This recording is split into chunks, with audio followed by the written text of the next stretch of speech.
Morning, everybody. This is another chronicle of a high school dropout, and yeah, I just wanted to tell y'all this story of how what I said made this man die. This was some years ago. This was back when I was in North Carolina.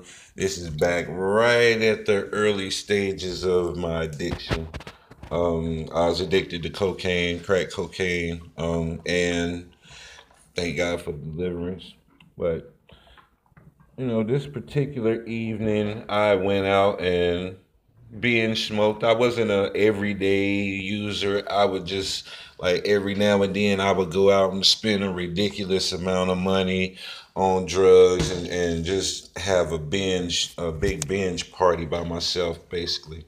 So this one particular time I did that, and me and my wife at the time had got into an argument, and I mean we was going at it fierce. She was hurt because the strong man that she knew and loved was allowing this drug, this addiction to take him over and to start causing him to be somebody that she no longer recognized. So I understood that. And she put me out, which I would have done too. She put me out. And so when she put me out, I have a cousin that I always hung with real tight. I mean, me and my cousin was more like brothers. We was closer than me and my actual brothers were at some point. And you know, I went down there. I went down there. I didn't have nowhere else to go. I needed somebody to talk to, and this cousin was the only person that I would really talk to about real life situations going on with me because I knew he wasn't going to judge me and he was going to tell me what was real, and that's what I needed. So I went down his house, and I'm sitting there. I break down crying and all of the stuff, that you go through after you made a big mistake. And there was a guy there, and he was with my cousin's mother-in-law, I guess you could say, and they were doing their drugs.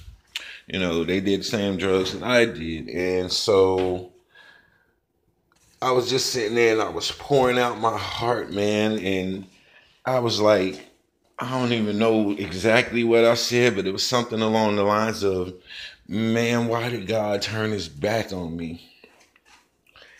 And next thing I know, this guy got up and started putting on his jacket and all of that good stuff. And no, I remember what I said. I said, man, I just want my family back. There's people out here that don't have a family, and I'm destroying mine. That's what I said. And he got up, started putting his jacket on, and my cousin stepmom, she was like, "Yo, what you doing? Where you going?"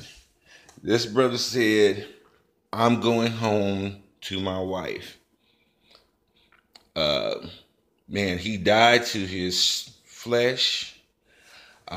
He died to his desire to use that drug that day and be with that woman. So you have the lust of the flesh, him being there with the drug of his choice. That's what he loved to do. That's what appeased his flesh.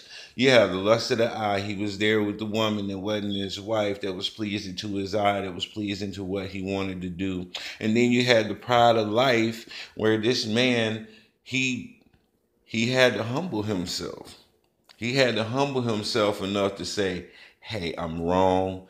I need to go home because what I'm doing right now is hurting my family. And this man just reminded me of that. So, he got up and left, and she was mad. And, I felt kind of bad about it. I felt some kind of way about it. But at the same time, I caused that man to die. What I said, not me personally, but what I said caused that man to die. He died to himself. He died to his desires, and he humbled himself and got up and went home to his wife.